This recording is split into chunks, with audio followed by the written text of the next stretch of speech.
creative industry. But let's begin by asking you to identify and even discuss what you consider to be the current live issues in Nigeria's creative industry.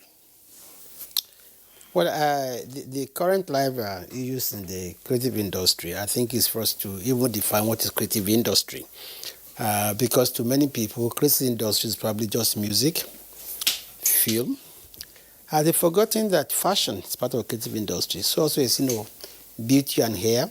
So also is advertising, radio and television. So also is writing, publishing. And this is what we were able to achieve in the last exercise when with the pandemic, ravaging Nigeria, and realizing that the creative industry is the hardest hit of it, we set up a committee led by Ali Baba to look at the industry, where it is today, the impact of COVID-19 on the industry, and what is the way forward, both now and post-COVID-19, to ensure that this industry continues to grow. Because unknown to many people, this industry employs and creates the largest number of jobs after agriculture, really among the youth and women. And they turned it a very detailed and excellent, report, which I think will also take the opportunity to thank the committee for their selfless effort. So today, what we have today is that we have a pandemic which has affected this industry probably more than any other industry, for the simple reason that the industry, whether it be music, whether it is fashion, whether it is film, whether it's a people-centered industry. It's an industry that can only thrive where there are events. It's an industry that can only thrive where there's social interaction. So when you look at each of these industries, whether it is music, whether it is film, whether it is fashion, whether it is advertising, whether it's television or radio, is impacted very severely by this pandemic. And that's what one of the first things we did was to set up this committee. And they, like I said, they did a very, very good job, because through this committee we were able to realize that yes, music and film is the most talked about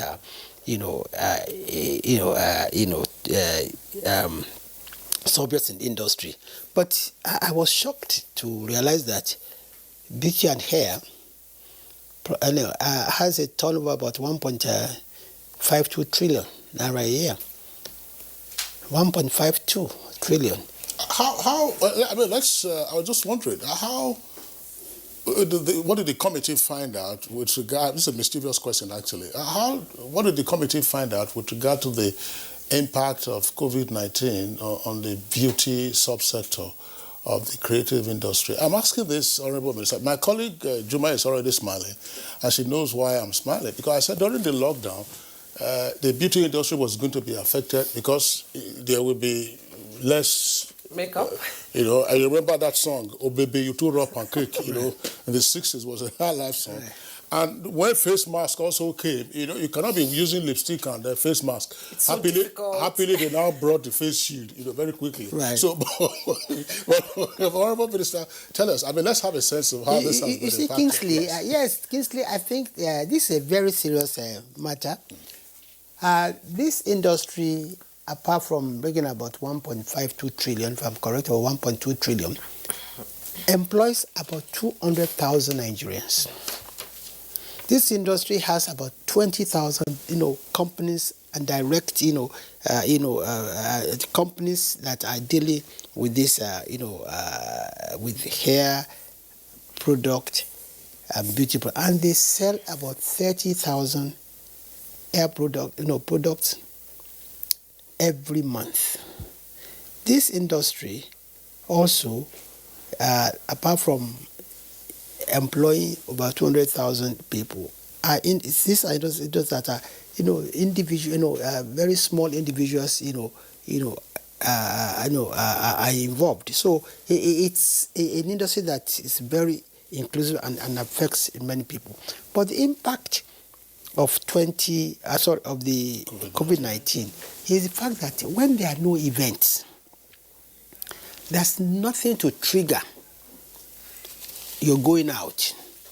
There's nothing to trigger your wearing new dresses. There's nothing to trigger your makeup. Yes, but don't forget that you are also endangering the livelihood of over 200,000 people directly. So yes, while it's you might think it's mischievous, it's not quite mischievous, but it's a serious economic issue, because I think this industry is about 1.2 billion, 1.2 trillion, if I'm correct. While the advertising, television and radio is only 500 billion, while film is only 140 billion, while music is only 300 billion. But and you now look at the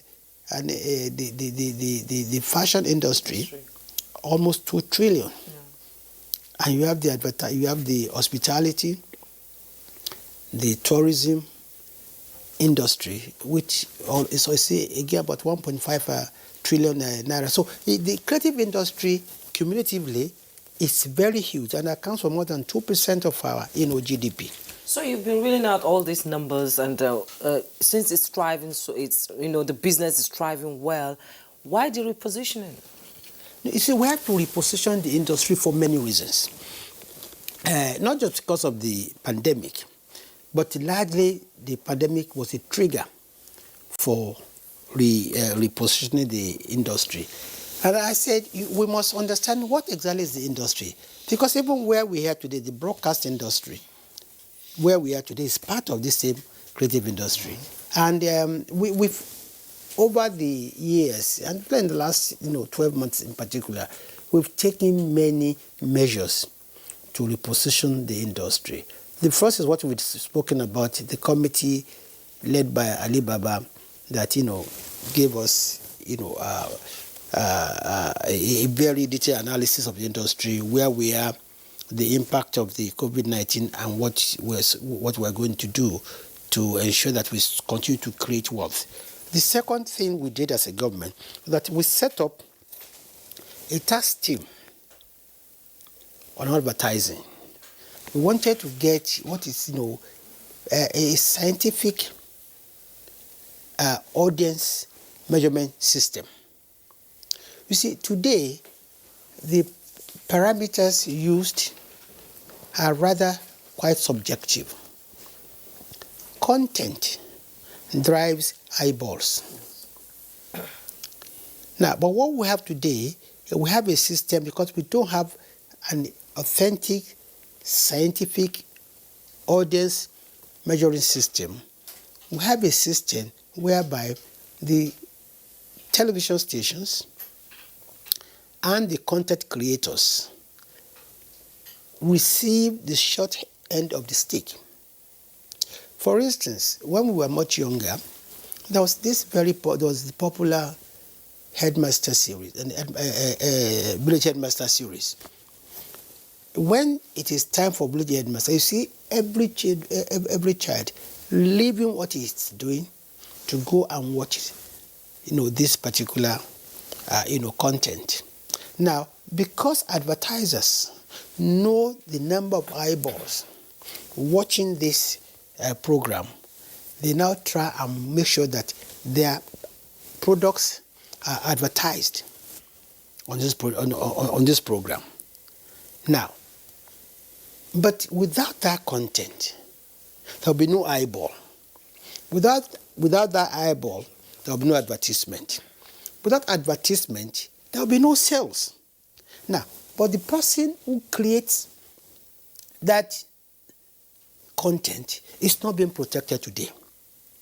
What we have today is that other stakeholders are making money at the expense of both the television station and also the content creator. So what we intend to achieve by this audience measurement system, and incidentally they are going to turn in their report in a few days' time, is to be able to ascertain how many people watch what program, when, and how. It's like a poll? It's like it's not a poll. It's more than a poll. It's a very detailed study using best practices in the world, using scientific methods to say, look, for instance, you all know that there's what is called a particular time belt on television, which attracts the most eyeballs, and where the advertising spend is highest. I think it's between 7 and 11, in Nigeria. Now, we want to be able to ascertain which particular program is most watched on television at what time, so that when advertisers want to make a decision on where to advertise their product, they will be able to say without being subjective that this is the best television station to go, or this is the best radio station to go. That is what we want to achieve by the audience advertisement. Honourable Minister, that's an ambitious idea to try to realize, and we wish you the very best. I'm saying this because from what we know, we have a national challenge with data acquisition and data management in the first instance. Numbers are usually very challenging for us. If you also look at the newspaper industry, there is what is known as the ABC, Auditor Bureau of Circulation. Yeah. And I don't know, for decades, anybody has relied on ABC, or whether ABC even has reports to tell you, say, look, what are the circulation figures of newspapers? Newspapers are fairly easy. Are you understand what I'm saying? Yes, to say, you have your Minister of Information, to say, look, how many copies of your papers get printed, how many of them get bought, and how many of them get passed on. So, I don't know. You see, Kingsley, I used to be of that frame of mind until recently, where I realized that when you give Nigerians a task, they have enough passion and commitment to actually give out, to come out with, figures, and very accurate ones. I was amazed by the report I received from the Alibaba group that today, that the hospitality industry, and here I'm talking about, events and tourism, that it's an industry worth 1.2 trillion naira. And that there are 20,000 events that take place every month in Lagos alone. An additional 10 to 15,000 in every state. That in 2017, there were 1.9 million events in Nigeria. And then they moved on from there to the film industry to say that the total revenue of the film industry today is 140 billion naira. And that it employs 500,000 Nigerians, and that it produces an average of 50 films every week. They move on to music, including DJ and management. And they came out with this figure that the entire industry is about 300 billion naira. In Nigeria? In Nigeria. And gave out also the number of practitioners, about 5,000. Moved on to fashion. So that is almost 2 trillion naira. And that 150,000 pieces of clothes are sold every month in Nigeria. They moved on to hair and beauty. It is about 1.52 trillion naira. And that every month, 30,000 hair pieces and beauty products are sold. Hair pieces, that's the human hair. Whether it's human. Oh, okay. But I hope the beauty products also include, it also includes those, and those nails. Absolutely. Nails, but what should strike you is that the turnover, the revenue, what about 1.52 trillion naira a year? That is huge. That's a lot of money. And you see, when people talk about fashion, they point that even leather is part of fashion. So I'm not really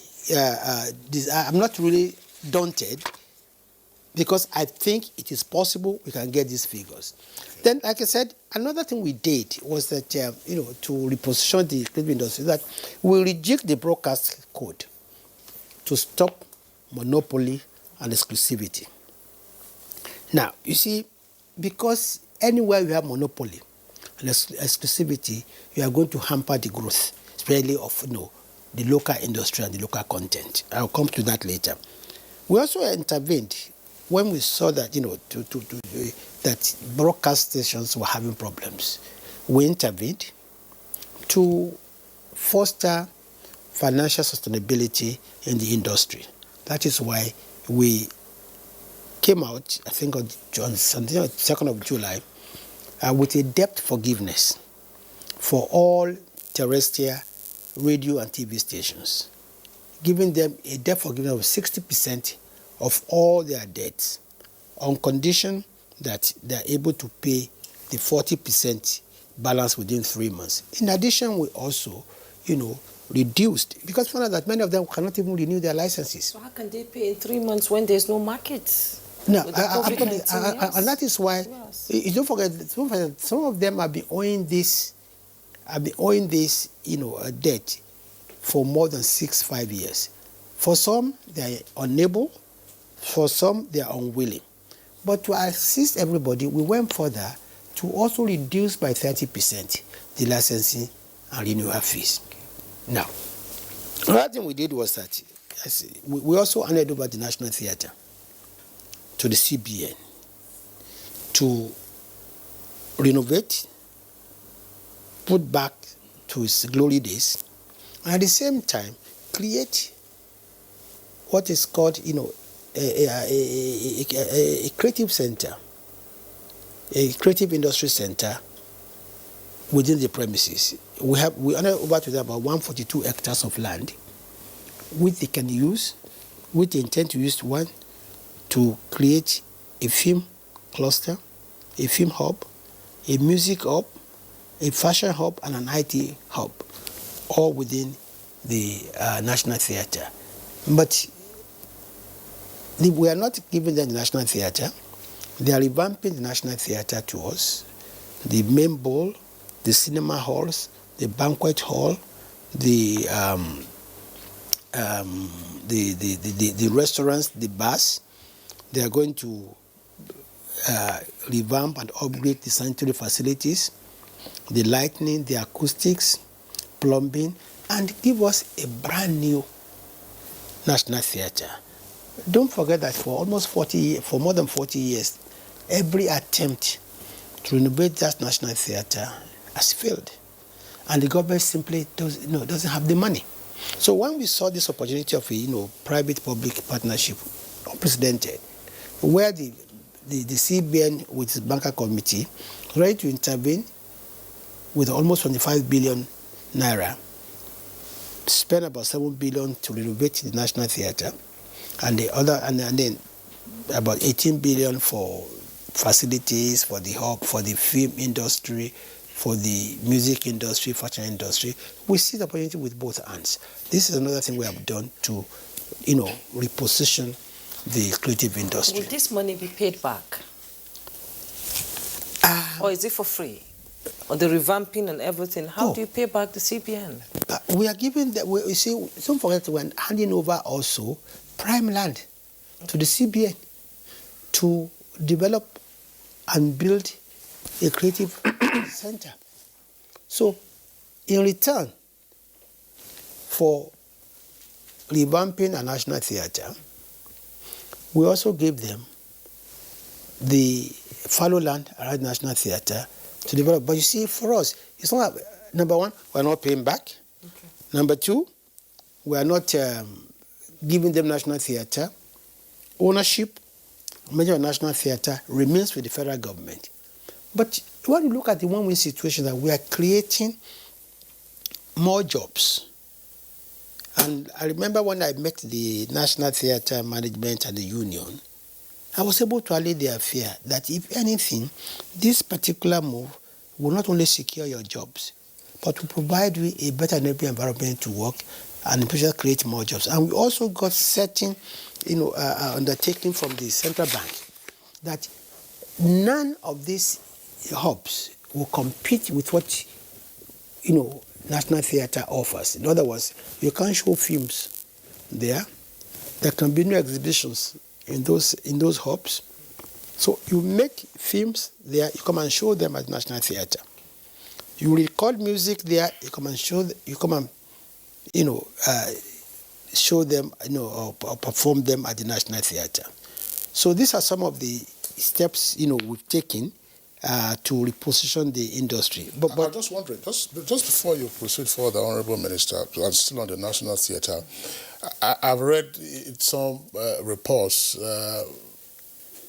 by persons who are challenging the handing over of the National Arts Theatre. But that's not the substance of my question. The substance is, what other than the maintenance, renovation and maintenance of the main bowl of the theatre, what else is being done about the surrounding environment? I mean, those of us who are familiar with Lagos, for the benefit of our viewers, when you drive around the National Arts Theatre, I mean, you shake your head, because you can see the immense opportunities that lie in the waters. You could say swampy waters or otherwise, but all those waters are all brackish. And so what is going to be done with regard to taking advantage of the environment itself? Kingsley, you see, I think you didn't listen very well, Kingsley. This project is not about National Theatre alone. I said the 142 hectares of fallow land at the National Theatre is going to be converted to a creative hub of 4 clusters: film, music, IT, and fashion. Then the National Theatre and these, clusters will be curated by soft and hard landscape spaces. Artificial lakes would be created. The entire environment will be changed and transformed. And there are 4 major partners here. There's the Lagos State Government, there's the CBN with its Bankers Committee, there's the Ministry of Ministry of Information and Culture, and there's also the Ministry of Information. and Ministry of Youth and Sports Development. Now, these are the 4 major partners that are overseeing and working to coordinating this project. We have we have been given 22 months. And God willing, when you come back in 22 months, you are going to meet an entire, what they call Lagos Creative Center. But for us at the, in the Ministry of Information and Federal Government, it is an incredible opportunity, because given the paucity of funds at the disposal of federal government, it would have taken us probably 10 years to achieve what, with the help of the CBN, we want to achieve, in less than 2 years. So your dream of a brand new National Theatre with added creative village, industry village, will be realized in less than 22 months or 24 months. Sorry, Honourable Minister, I got your point initially. I'm happy that you have also further elaborated. I'm just thinking about environmentalists, for instance. Maybe the Lagos State Government will provide that, or environmental activists themselves will also be involved. Because there's a lot of flora and fauna around the National Arts Theatre environment, but there's also been a lot of degradation. So who is going to clean up? You can say this is a more... You see, I said we have about 25 billion. The CBN and Bankers Committee, they are actually investing 25 billion. 25 billion, a lot is going for infrastructure. A lot is going for dredging. Fantastic. A lot is going for drainage. A lot is going for transforming the transportation around the ecosystem around the area. Unfortunately for us, you know that there's already a train substation at the National Theatre. So you can access by train? You can access by train. What about boats? Well, we are creating an artificial lake, there already, so that even for outdoor, Leisure.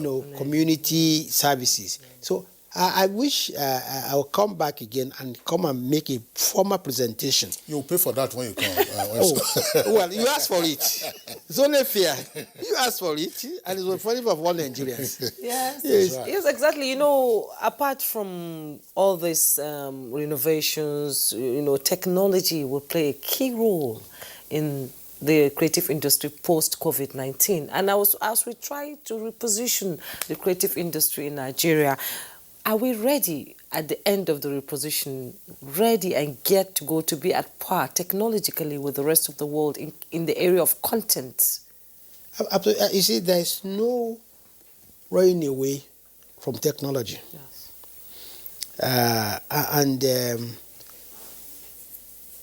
One of the things that will be achieved by this creative industry village, that technology will be harnessed at the highest level.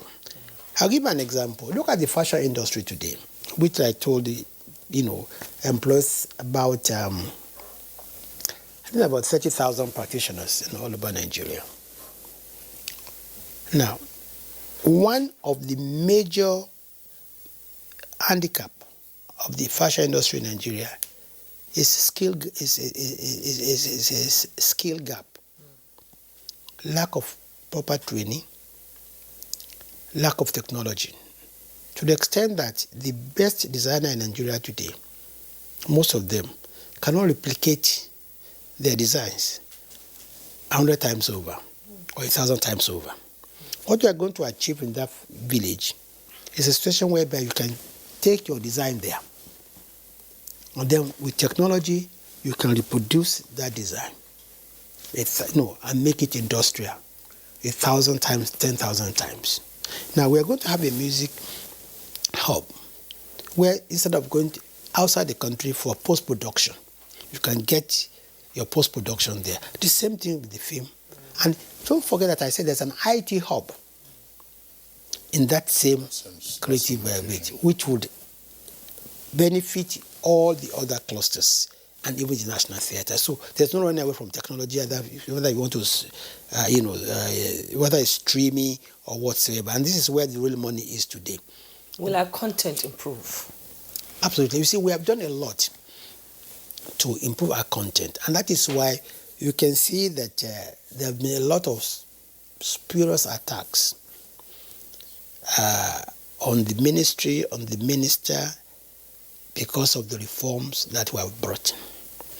Now, one of the first things we did is that, you see, is to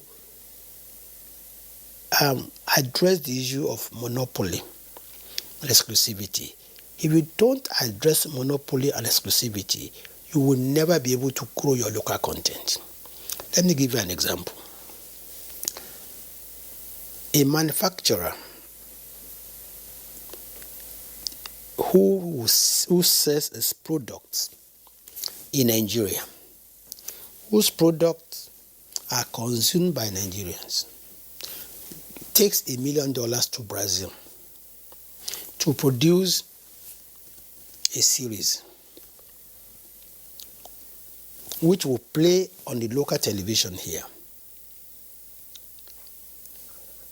And when that series plays, it will increase his sales.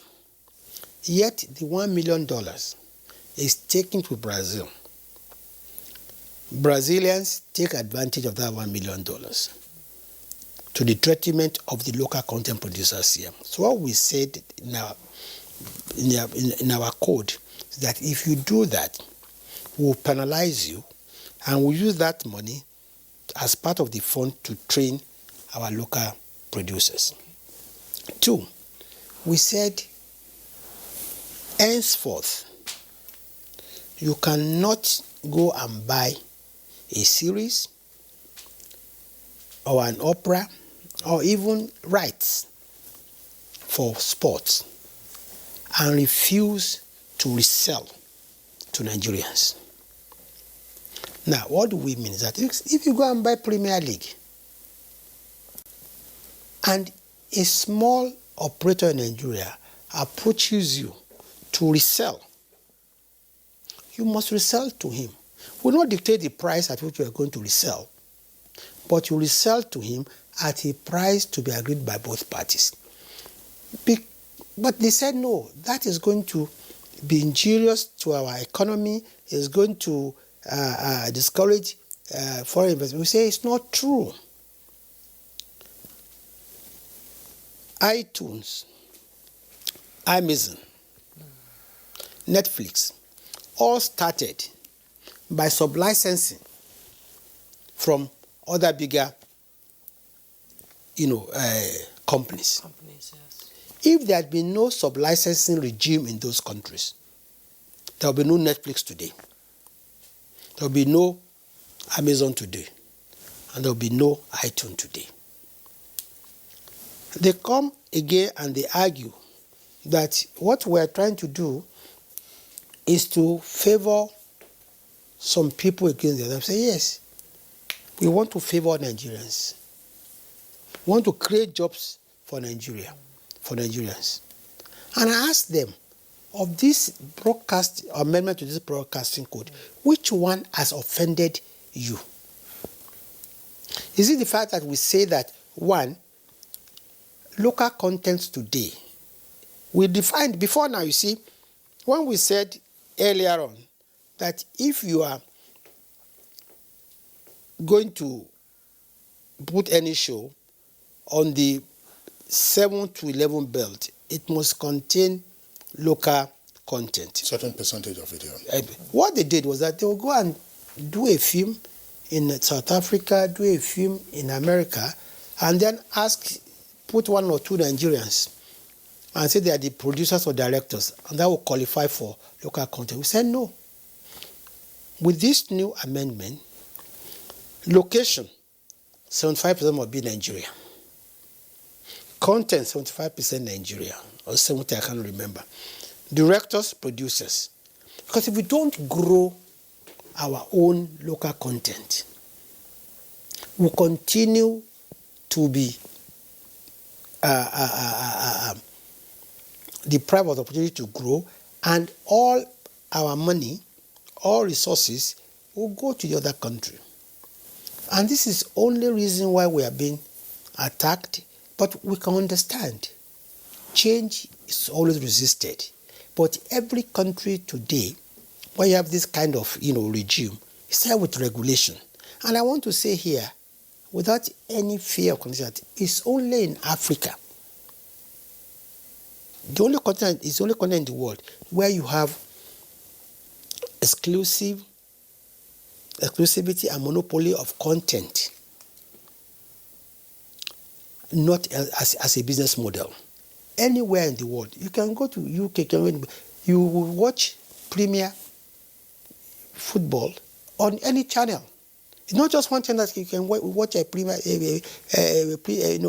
football, Premier League.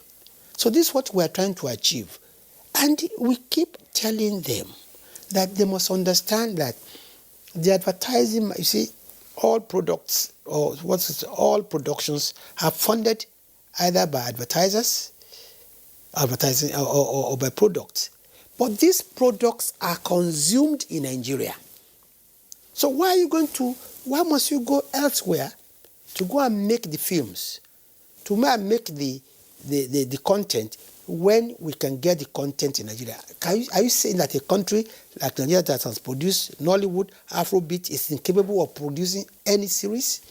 I just want to, Honorable Minister, please also clarify this, because it's a point that has come up. What you talked about, monopoly of content in terms of television series or broadcast, Premier League or La Liga, that's understandable.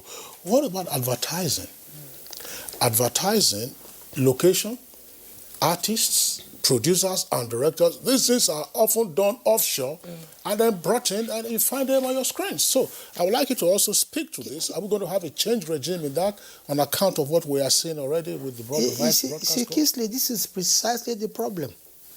We've changed the entire ecosystem in a manner that, and I start with an example, that you cannot go and make your advert or film or reality show outside Nigeria and bring it to play on our airwaves. No, we won't allow it. Whether it's advertising, whether it is film, it must be local content to at least 70%. And we even went as far as saying that even for sports, if we invest $1 million in promoting foreign league, you must also invest 30% of that 1 million in promoting our own local league. This was what we agreed between the Nigerian football league and the NPFL or something. Yes, and NTA was at the meeting. They were at the meeting. NBC was at the meeting. They brought the lawyers and the engineers because we need to improve. We need to encourage our own local production and our own local content. And if you see any attacks on me about this new broadcasting code, it's simply because we said it cannot be business as usual. We're still talking about those local content. You in a way you can't, if the content is not palatable to me, I wouldn't watch. We grew up watching let me land. We grew up watching Village Headmaster, New Masquerade, Tales by Moonlight. It's our culture being portrayed on TV. But what we see now, it's sort of not quite different. Movies, you see movies with Western ideas, and it just doesn't sit down well with me. That's my opinion, I think. This point I made. Yes. I said, one, can you say that a country that has produced Nollywood, Afrobeat, is incapable of producing good content? Why is it that our local content producers are not doing well? Now, if you look at, I think it's section 9.8 of the code, I'm not too sure. We said, because this is what happens. Today, television stations are owed for years, for months. Producers are owed for months. So now we put in our broadcasting code that if you owe a television station money, we will not allow you to go and show your advert on another television station until you clear the obligation from the other television station. Because when producers are not paid what they are due, they can't create new content. They can't even maintain themselves. And that is why if you see a steady reduction in the quality of our content, is one, they lack the access to finance. They are not paid the money that they are owed. They can't access even the central bank, CIFI,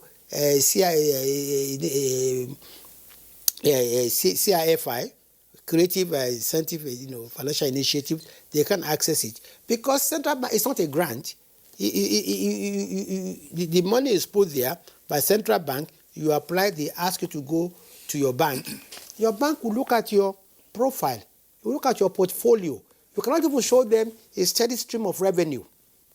So these are the things we're trying to achieve. And you see, and it's interesting, we put in this provision in the code, and the attacker said, why are you the court?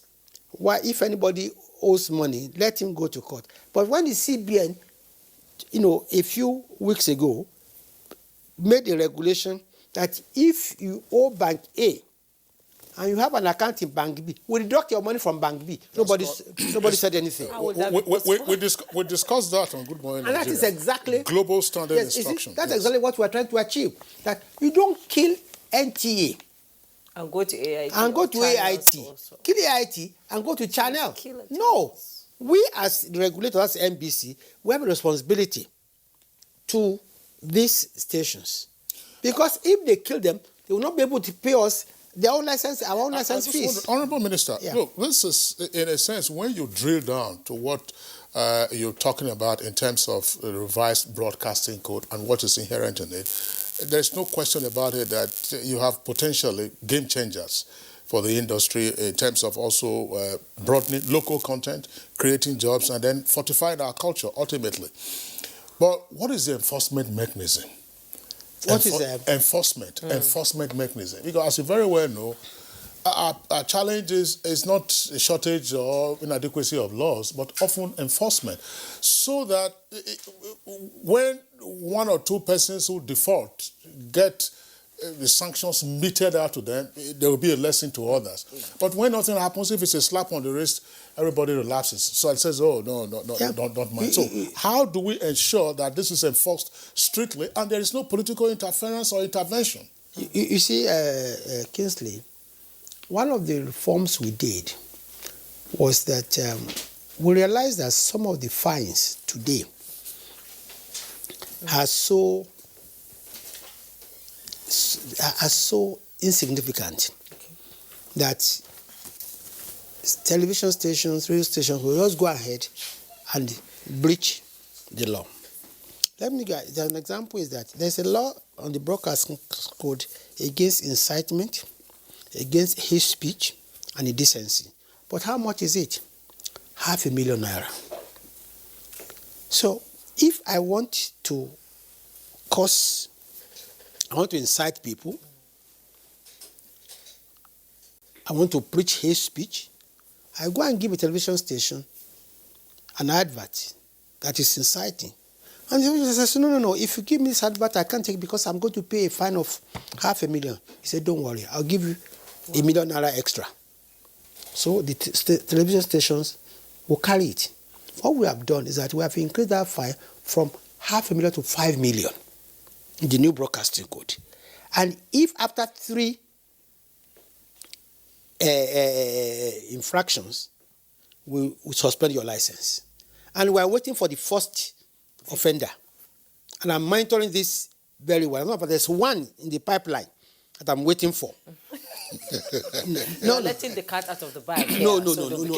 I'm not. See, that shows how serious. No, his enthusiasm shows that he's almost catching the culprit now. Because if you don't teach them a lesson, like rightly said, they'll get it. Because how would you cause civil unrest? How will you cause through hate speech, for instance, through incitement? So that's one of the first things we did. 2, in the revised code also, there's some offenses that are grade A and grade B. We elevated to grade A. Offenses that have to do with divisive comments, that have to do with, incitements and things like that. So those are some kind of things that we did to ensure that, there's sanity in the industry. Okay, Honorable Minister, we have some tweets that came in. Nigerians would like to contribute to the discourse. I begin with Mike Anyako. He says the importance of Nigeria's creative industry cannot be overemphasized. It has the potential for earning revenues for the country and conserving of foreign exchange. The challenges are that talents are not recognized and also not encouraged. Yes. Chris Simeon, creativity is the mother of invention. In this modern age and time, avenues should be created for the younger generation towards showcasing their creative power. And Laura Alpha C tweets, Nigerians are naturally creative and the industry, if properly repositioned and reactivated along the line of our values and principles, will be a major revenue earning sector for the nation. Festus Akimboyawa, there's no doubt that Nigerians are creative, therefore government at all levels must continue to develop our creative industry. We must begin to see business in our culture and market it. And Cecilia Okoroma tweets, during this pandemic, the creative industry remained the worst hit. Government must ensure that recommendations made by committees set up are fulfilled to the latter. Thomas Umbango, one important aspect of creative industry is the protection of copyright of creators. Absolutely. It is through the protection of creativity that copyright owners will get benefits. Yeah. Therefore, copyright owners should cooperate with the Nigerian Copyright Commission for enforcement of their rights. That's the one, of course, piracy, abuse of copyrights. One of the issues, of course, that could take a longer time to discuss. But I was just wondering, looking at the content of the reforms that you have enumerated in seeking to reposition the creative industry, local content stands out, or Nigerian content stands out. Might there be any synergy so that perhaps you also learn from what they do? That's the Nigerian Content Management and Development Board, which deals more closely with the oil and gas industry. I think it might be useful because we've had the Executive Secretary join us on Good Morning Nigeria to talk about how they have, over the years, grown local content in the oil and gas industry, which used to be a source of financial leakage for us. So I think these are issues that Honorable Minister will have time to return to at some point, taking them one after the other. You talked about the National Arts Theatre, you talked about the new regime governing broadcast code and the enforcement. But what will be your final word? Well, you see, you talked about local content. Everything we're talking about, all the entire new broadcasting code is about local content. It's about protection of local content. It's about protection of talent. It's about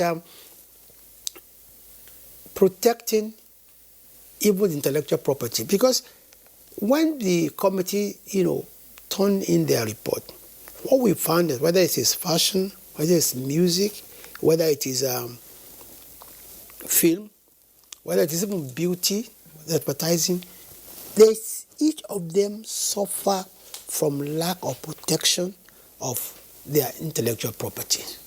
Each of them suffer from inability to collect royalties. So these are areas that we need to work together, probably rejig our laws. And part of the reform that Mr. President approved for us include, going into these areas.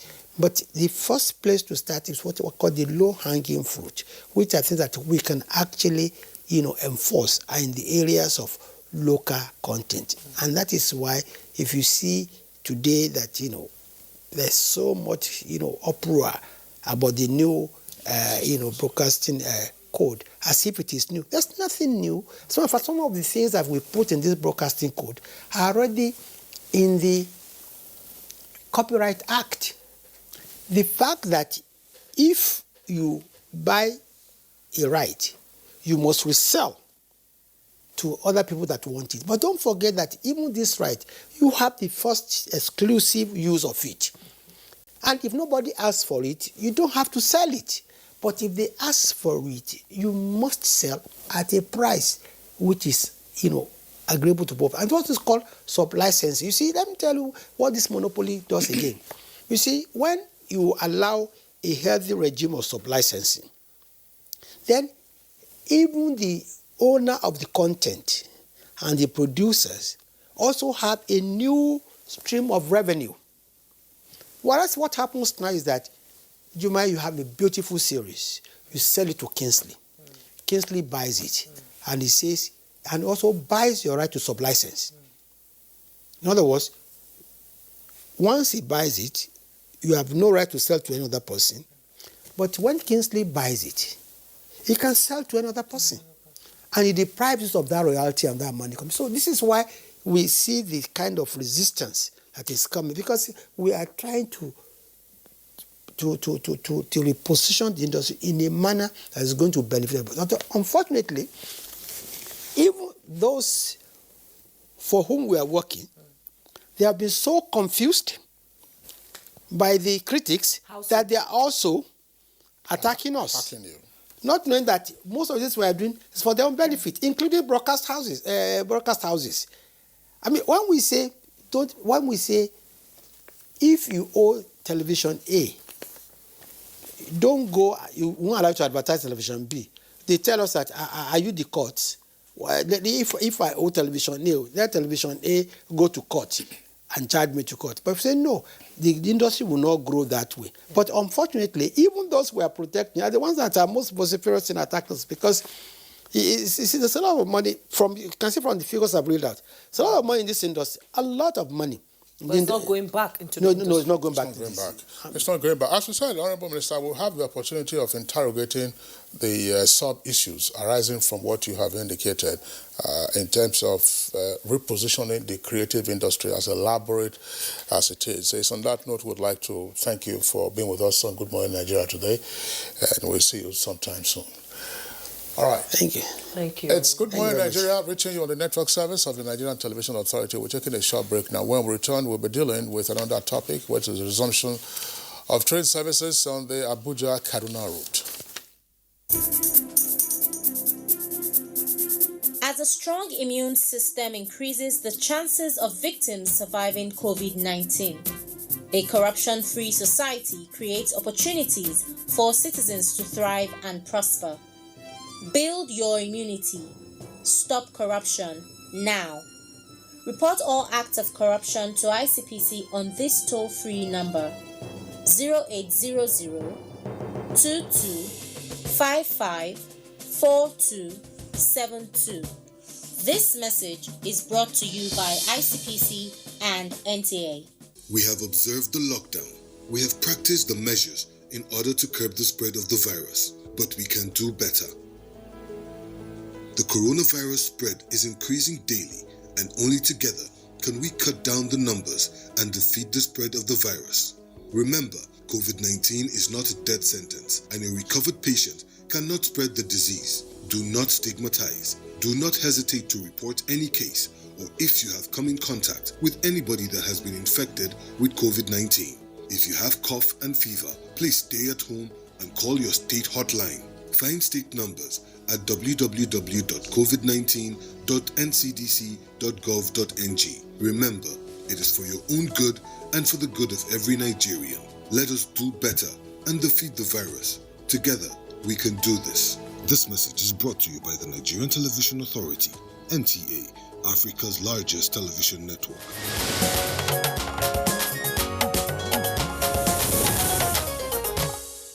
If you're just joining us, this is Good Morning Nigeria, and all is set for the resumption of train services on the Abuja-Kaduna route, with new coaches added to the number of fleet that ply the route. Olushi Adegbo was on the test run of the coaches ahead of the resumption of services scheduled for tomorrow.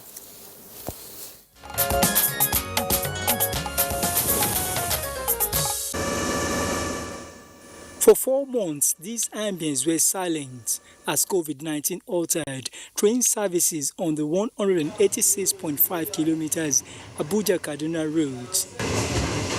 Within that period, new coaches and locomotives arrived, and the lockdown eased subject to the observance of the non-pharmaceutical protocols. Now, the Nigerian Railway Corporation is ready to resume, but a test run has to be done. Minister of Transportation, Rotimi Amechi, is leading the process. Satisfied with the measures put in place in compliance with the PTF directives, as well as the new coaches and locomotives, the minister says train services will resume, but with 100% increase in fare. And I'm happy that we receive more coaches than we have had before. The new fares, first class, 6,000 naira, business class, 5,000, economy, 3,000. The governor of Kaduna State is also welcoming the changes. I have always held the view that the fares were too low, and that's what has led to the racketeering. So why shouldn't the government capture that? So it is quite right. I fully support the decision by the federal government to increase the fares. Managers of Abuja-Kaduna rail line say they are set to get the station running again, explaining mechanism already in place for an efficient and effective train business. The new lines we are opening now are tailored to form a network that will really support economy of the country in terms of making them a very effective backbone for industries.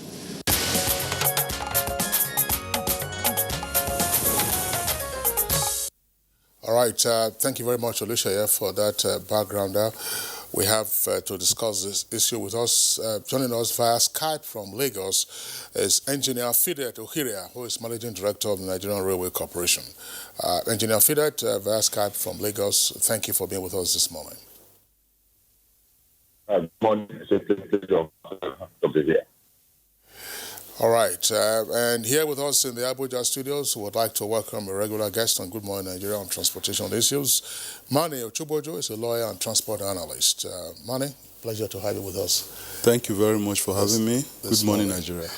Okay, let's begin with Engineer Fidet Ohiria, via Skype from Lagos. Engineer Fidet, well, after several months of non-operation of train services on account of COVID-19.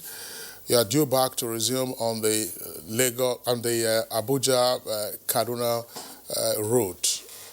Exactly what should passengers expect? Thank you. Knowing that under which condition we are operating, we expect them to keep social distance of at least between 2 to 3 meters. And we have done our part by marking the seats that are available.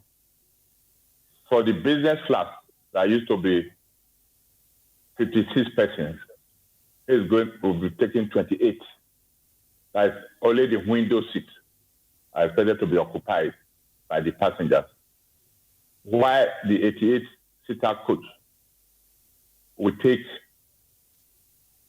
46 passengers, because for the 3-row seats, we'll take 2, and for the 2-row seats, we'll take 1.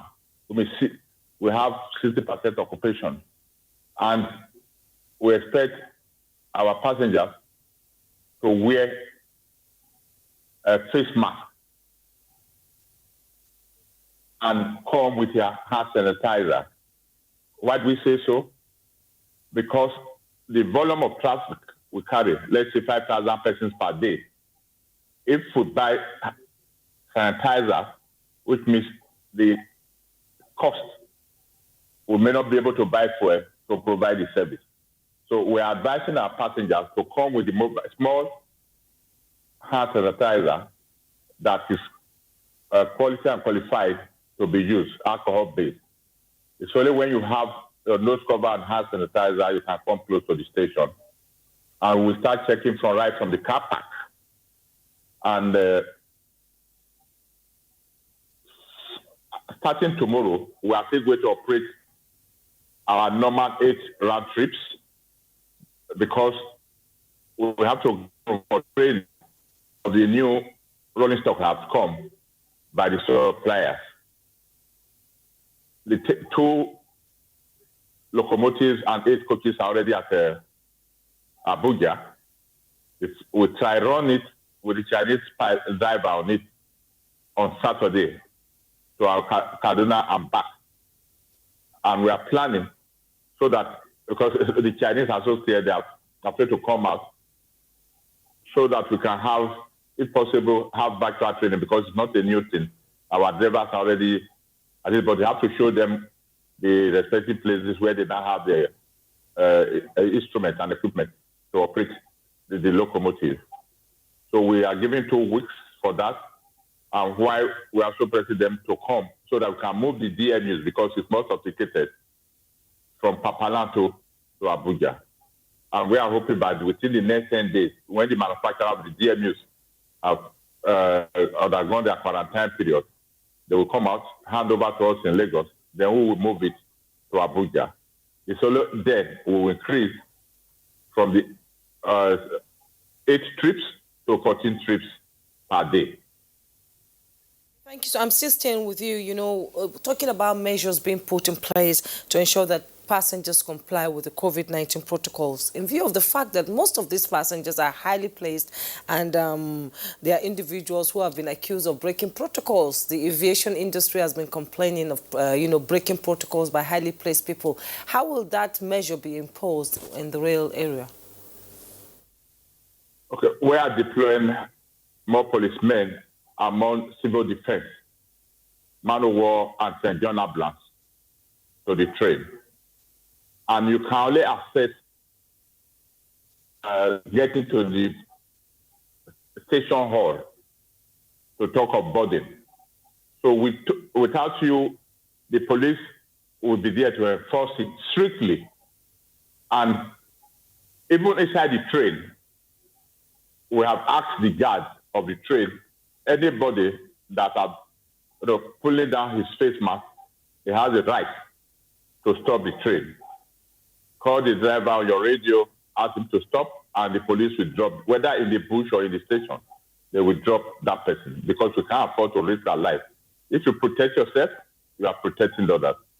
And we have gone as far as publishing in the newspaper, and you are here now presenting, asking us what passengers should do, and we are telling them so that they don't say they did not hear or know of it. That's when we went out to the extent of putting out the newspaper, sending out press releases, and we are putting up inside the train itself, and before the train, there is the COVID, what you should do and what you should not do, being aired on the screen and on notice boards. All right, Engineer Ohiria, thank you very much. I mean, you've raised some very important points, because part of what we have seen in and around various cities is, one, there is lack of respect for the COVID-19 prevention protocols. You tell people to put on their face mask and they think that it's a perfunctory thing. You put it on for 1 second and then you take it off again. So you are saying now that for your train services, in the duration of a journey, all passengers must have their face mask on. Is that correct? And that if there is any recalcitrant passenger, of course, you can resort to the extreme measure of deboarding that passenger. Is that what you're saying? No matter. Very correct. We are doubling the security we have aboard. Thanks. We'll return to you presently, but let's bring in Mani Ochuboju. Mani, well, it's a brand new world, as it were. COVID-19 has altered the interactions that we used to know, it's social interactions, and even the economics of our normal living. Our train services are resuming on the Abuja-Kaduna route after several months of stoppage. Are you hopeful that indeed that's not going to be a potential super spreader spot for COVID-19? To start with, it is a good thing that the services are resuming. And it is also encouraging that more coaches are being introduced on the tracks. The issue of coaches has been one of the deficiencies of that service. And it attempts to cater for the volume and the high spike in interest in railway between the two lines. The measures being put in place, they sound very good. And we hope that they may be able to implement them. And I think overheard Jume asking, can you deboard somebody regardless of how highly placed the person is? I think it's a relevant question. My take on that is that it's unlikely. It's very unlikely. Deboarding a passenger, you may also expose that person to extreme risk, depending on where you are deboarding them, in the middle of maybe some forest or somewhere. And two, majority of the people that actually patronize the rail service, particularly Abuja-Kaduna, are not your regular working class people which don't know their rights and who you can trample on their rights, as unfortunately the Nigerian Railway Corporation tends to do. But mostly there are people who can protect themselves, even sue you as the case may be, and resist any undue influence that you may want to exert on them. But still on the question you asked, Kingsley, it may increase the spread. Yes, it's very likely, because the key issue about restricting the spread of this virus is to limit movement, particularly mass movement. And the rail line is one of those conveyors of mass movement. So they may be spread. Very likely they may be spread, unfortunately. I don't have optimism that as regards the spread of the virus, opening of the rail lines will reduce it. No, it will not. It will increase it, most likely. For me, what really gets me about this new increase is even the increase in price, the sudden increase in price. Yes. The sudden increase in price 100% increase. And regrettably, this is not the first time the price is so highly raised.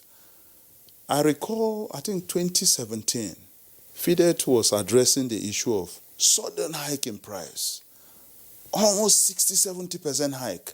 He said, oh, we just started this service. The initial pricing was to test run the system. We are not breaking even. Prices of fuel have gone up and all of that. 2017. But there have been other increases. And each time, the percentage increase is extortionate. 40%, 50%. This time, 100%. In February, the minister was saying there wouldn't be any increase in price, which sounded very good. That's one of the problems we have with moving this goalpost on most of these issues.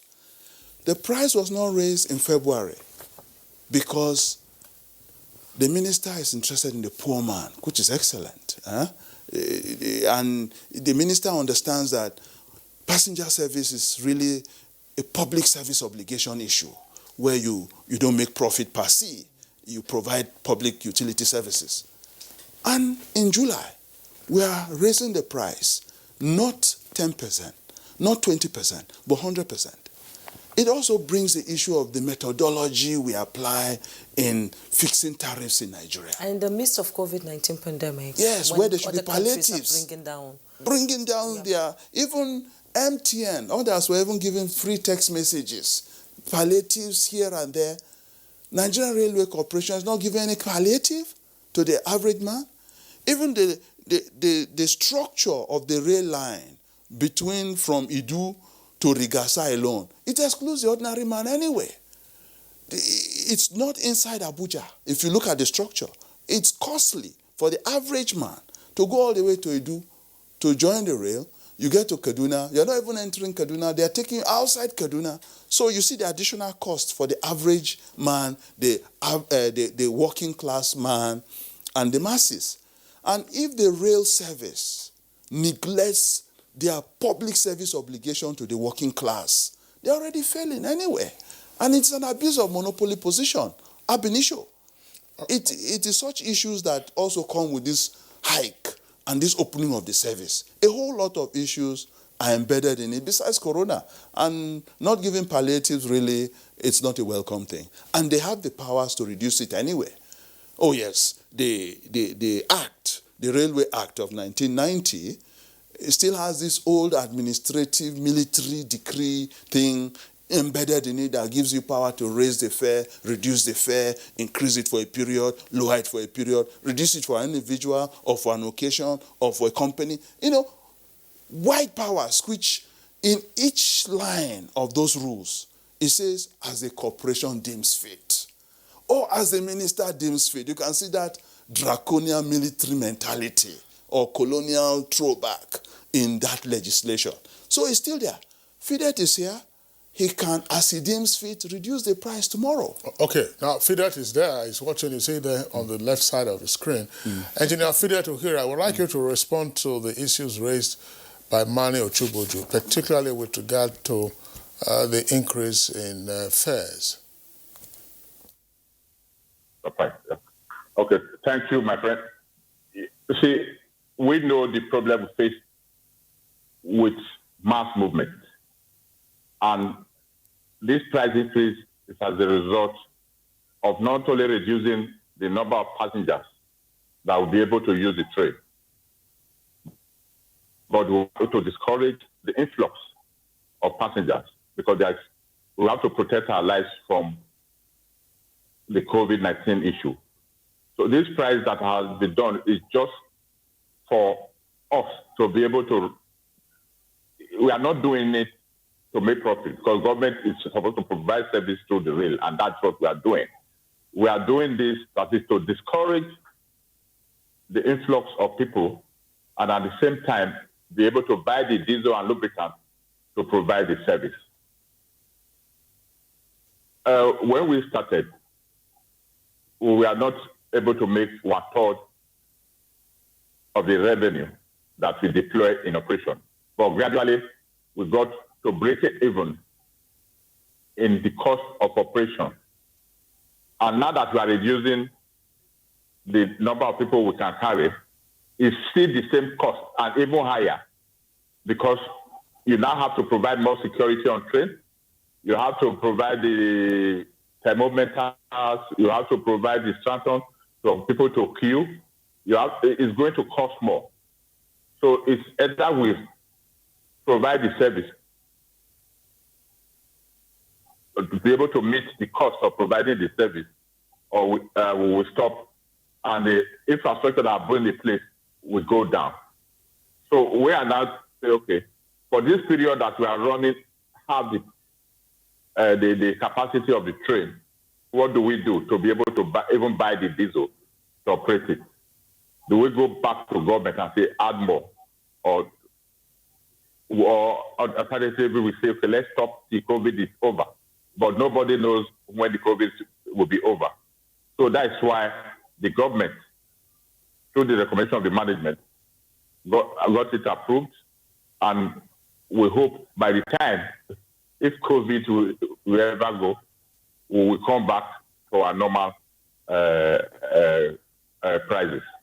So it is now, apart from COVID is upsurge, and at the same time to be able to provide the fund to operate the system, so that people have been people have been calling from, when are you starting? When are you starting? And the people you think at the level riding the train will people that will discipline themselves.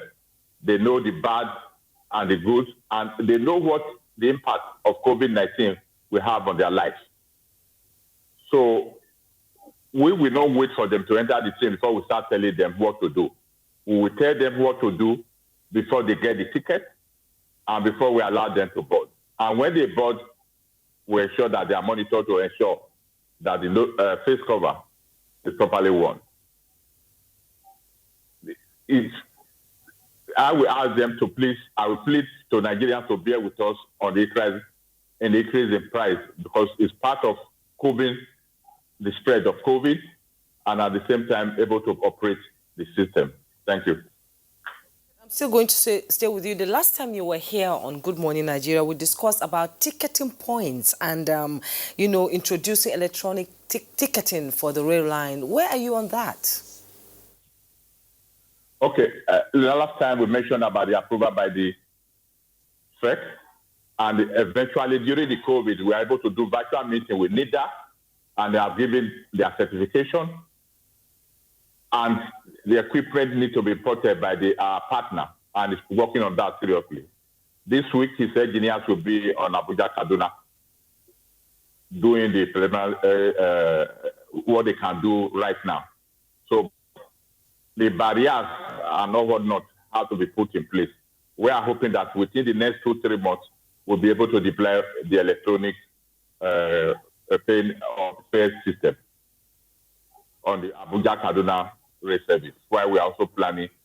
The modernization process is that we are lucky, we have Itakbe Warri, which was tested a week before now, and from Ebute-Metta to Ibadan track is also ready to go. So we're also planning now to ensure that the e-ticketing covers both the other two new routes that will come in play on the narrow gauge, on the standard gauge, because the station have to be customized to meet the e-ticketing platform. So we are on top of that, and we are hoping in the next 2 months, people will be able to buy their ticket online without coming to queue at the station. As I said earlier, not everybody can buy it at the platform.